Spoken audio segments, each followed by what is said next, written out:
Olá, turma, tudo bem? Vamos então para a parte 2 dos nossos conceitos básicos de mineralogia. Agora nós vamos ver algumas propriedades físicas dos minerais. Essas propriedades físicas elas são interessantes porque elas vão nos possibilitar identificar esses minerais, ou seja, diferenciar uns dos outros. Então vamos lá. Então, o conhecimento dessas propriedades físicas, como eu falei, né, elas são essenciais para a correta identificação. Então, para eu diferenciar um mineral de outro, eu vou atentar para algumas dessas propriedades. São elas: cor, brilho, traço ou risca, dureza, clivagem e densidade. Então, com base nessas 6 características, eu posso aí facilmente identificar um mineral ou outro, ou melhor, diferenciá-los, né?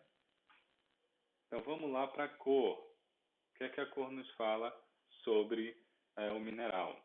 Bem, a cor de mineral ela deve ser observada numa superfície de fratura recente à luz natural. Então, seria aquela cor que o próprio mineral emite naturalmente, tá? E aí eu preciso sempre olhar nessa superfície com fratura recente. Por quê? Porque esse mineral ele pode ter sofrido algum tipo de alteração química e essa cor pode ter sido alterada, tá?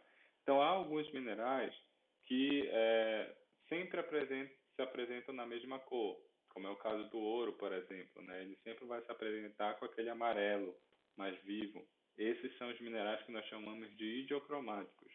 Porém, existem alguns minerais que podem se apresentar em várias cores, como é o caso do quartzo, é o quartzo do berilo, é o caso do corindon, e até mesmo do diamante, né? A gente vai ter aí diferentes cores desse mesmo mineral.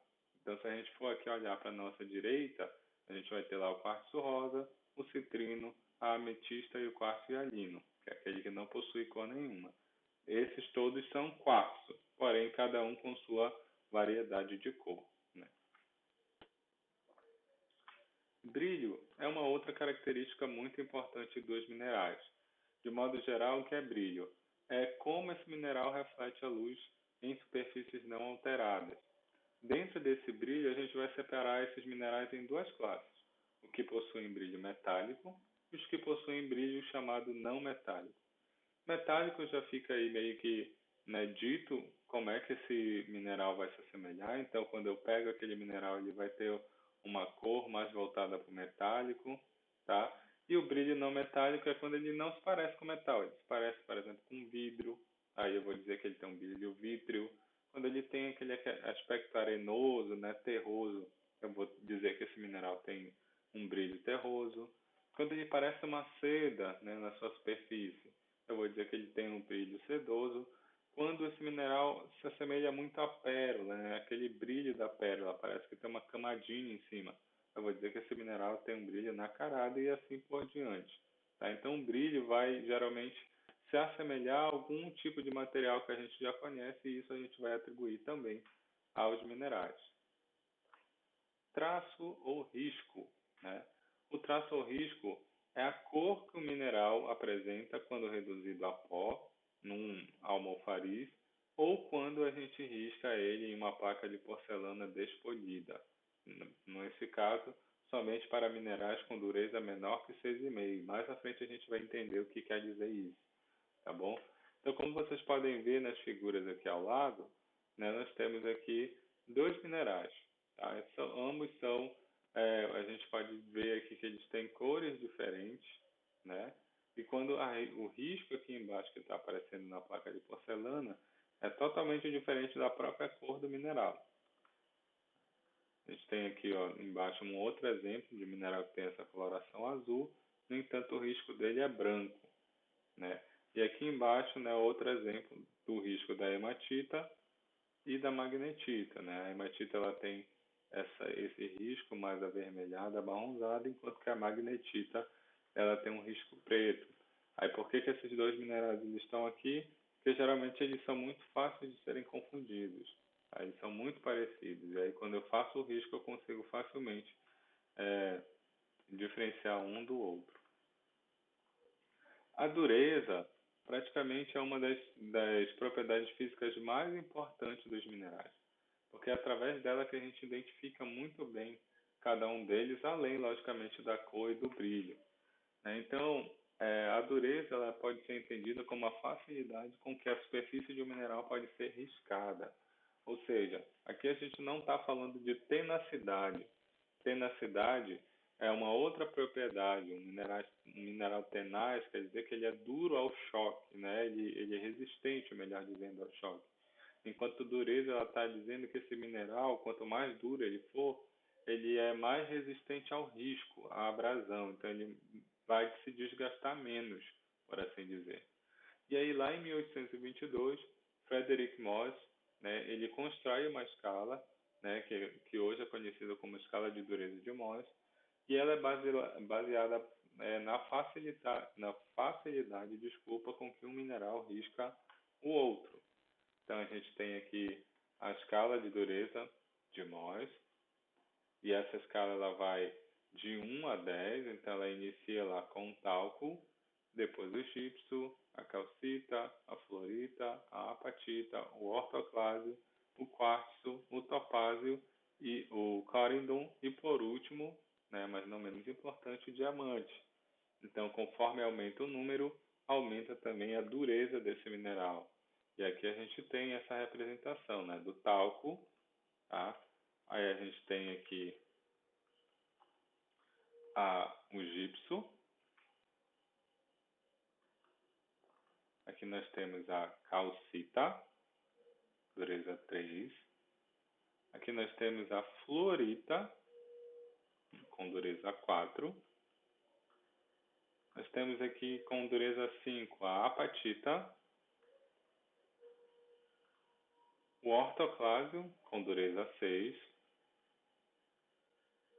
Quartzo, com dureza 7. Então, por isso que o quartzo é bastante abundante também, porque ele é muito resistente a essa abrasão. O topázio, com dureza 8. O corindon, com dureza 9, no caso aqui é a variedade rubi do corindon. E como mineral mais resistente encontrado na natureza, nós temos o diamante. Então, o diamante é um mineral mais resistente, somente outro diamante risca o diamante.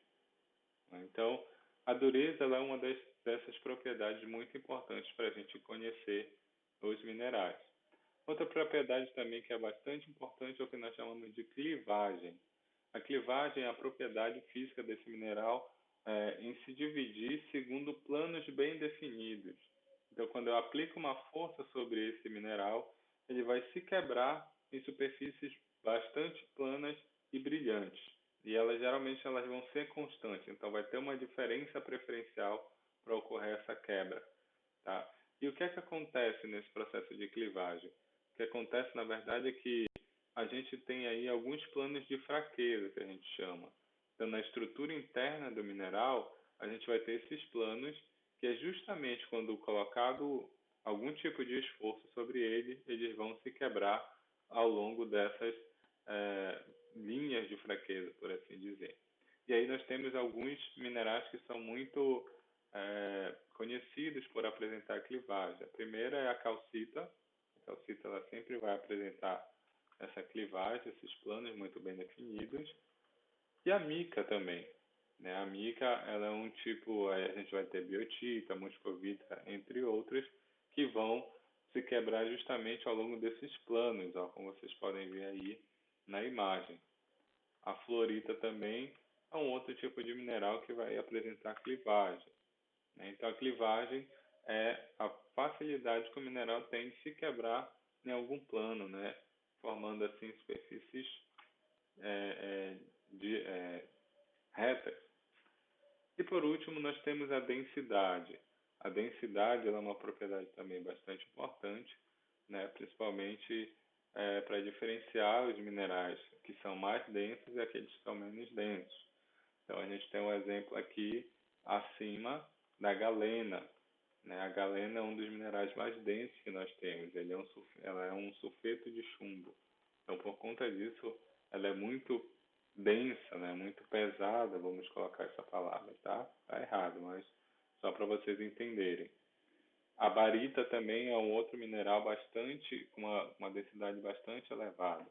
A barita ela é muito utilizada para lama de perfuração.